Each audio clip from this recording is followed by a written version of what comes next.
Bom dia, segundo ano de História, vamos para a semana 3, esse já é um capítulo menor. Nós vamos falar sobre o imperialismo na América Latina, tá?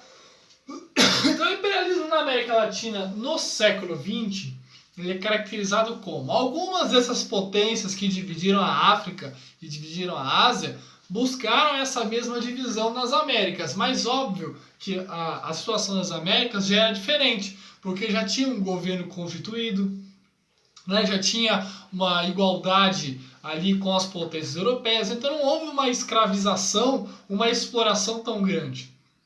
O tipo de exploração que aconteceu, principalmente França, Inglaterra e Alemanha, em relação às potências americanas, é uma exploração a partir de empréstimos, de juros, de concessões. Né? Então, principalmente, eles emprestaram dinheiro para os países latino-americanos, eles investiram, né, algumas grandes corporações entraram ali no mercado latino-americano, fizeram várias ferrovias, né, e o comércio, relações de comércio que, óbvio, sempre favorecem esses países. Né? Então, se tem lá uma empresa alemã, ela fornece um serviço para o Brasil, mas o lucro vai para a Alemanha. Então, tem sempre um lucro voltado para esses países imperialistas. A doutrina Monroe é que começa a diminuir esse ímpeto. Por quê? A doutrina Monroe americana, ela vai falar o seguinte: América para os americanos. Então, que os países têm que ser independentes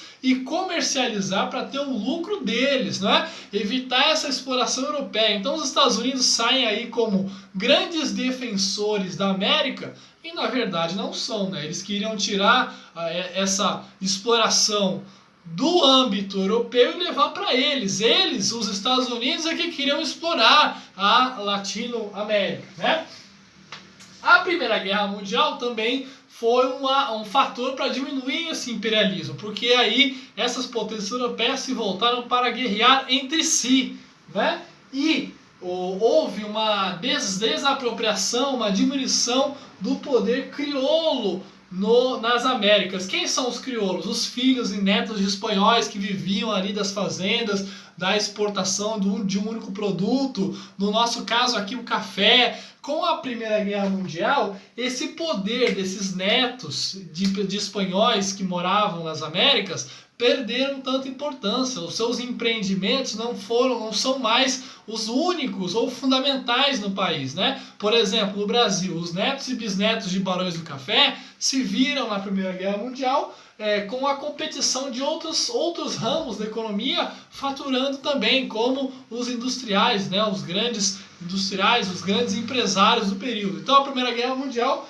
também foi um fator fundamental para diminuir esse poder dos crioulos, da elite que nasceu nos países, e diminuir esse imperialismo dos países europeus em relação à América Latina.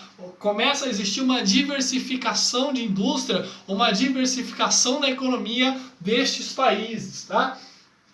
Alguns líderes populistas também lutaram e buscaram gerar mais direitos trabalhistas e diminuir essa exploração. Foram principalmente o Perón na Argentina, o Getúlio Vargas no Brasil e o Cárdenas, Lázaro Cárdenas no México, que vocês já estudaram em algumas partes aí da apostila. Então esses líderes populistas, eles buscaram nacionalizar alguns setores estratégicos. Por exemplo, o Vargas fez a Petrobras e assim evitou que o nosso petróleo fosse parar lá na mão dos Estados Unidos.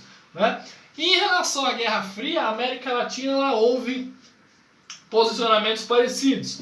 Os Estados Unidos bancaram golpes de direita em grande parte dos países. Houve ditaduras de direita, como teve aqui no Brasil a ditadura militar, ditadura na Argentina, no Chile, no Paraguai, ditaduras militares de direita para prever ou prevenir uma ditadura de esquerda, socialista, né? Então acabando com os partidos socialistas, eliminando os socialistas do país, né? E colocando sempre esse risco eminente do socialismo. E esse risco foi criado justamente após a Revolução Cubana. Com a Revolução Cubana começa essa preocupação excessiva em dar golpes preventivos nas Américas, porque a Revolução Cubana, sim, foi um exemplo de uma revolução socialista das Américas, bancada pelo Fidel Castro e pelo Che Guevara, tá bom?